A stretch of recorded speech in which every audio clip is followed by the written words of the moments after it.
Good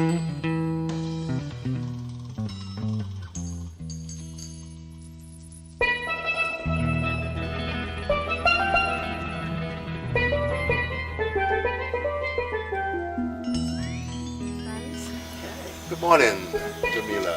Thank you for joining us. This is SpeakFreely with Barrington Salmon, and this is the inaugural podcast about making the midterms matter. So I have a question. You know, the analogy I use for black people in America is that the butcher already started cutting our throat. And because for me the circumstances are really dire, and given that, it's hard for me to think about the next generation is in such threat. So I'm wondering if we get a blue drip instead of a blue wave, Blue flow, maybe. a blue flow, and it doesn't work out the way that we need it to work out to counterbalance the evil and the callousness of this administration and the people who support it. What happens?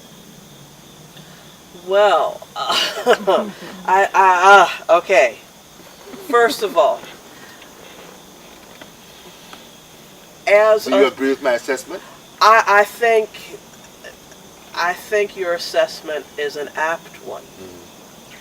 I think your assessment is one that brings to our faces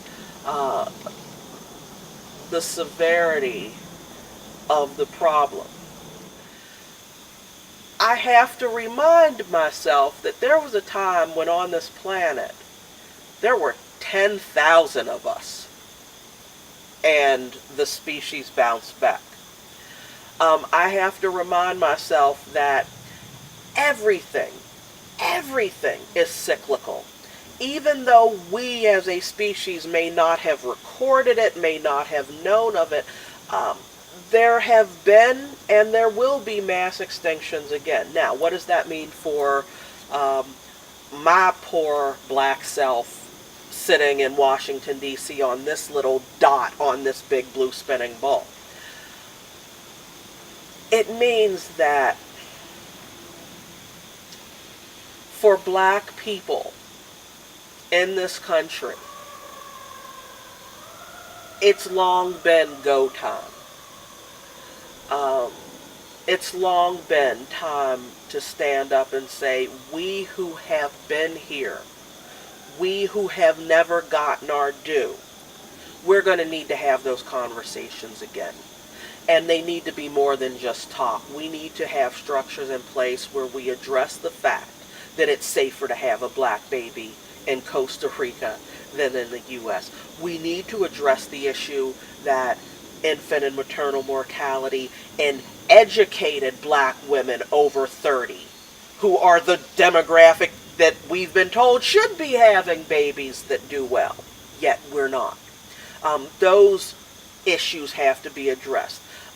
We have to talk about how to make the change such that police who shoot black people are dealt with the way you deal with a murderer, a maker of homicide, a reckless endangerer, rather than, you know, the status quo which we see. They're off work with pay.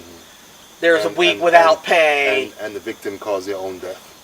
You know, well, being a giant demon that was, you know, almost the size of 3 men, like, I mean, that's the Paul Bunyan story all over again. All you need is a big blue ox, because that's a tale that's so tall. I've heard it before. These are things that need to be the focus. In a nutshell, black folks who are about the business of justice and liberation have to boil it down to one issue. Can't be two. We're losing as you mentioned, the butcher has already started cutting the neck. Half an inch more and it hits the vein. We have no chance. One issue. This is triage now. We have to agree on what that issue is, because I do believe there's more than one way to stop that bleeding, to get that knife away, to staunch the flow, and to heal. My way may not be the only way. I'm willing to concede that. But there needs to be one way.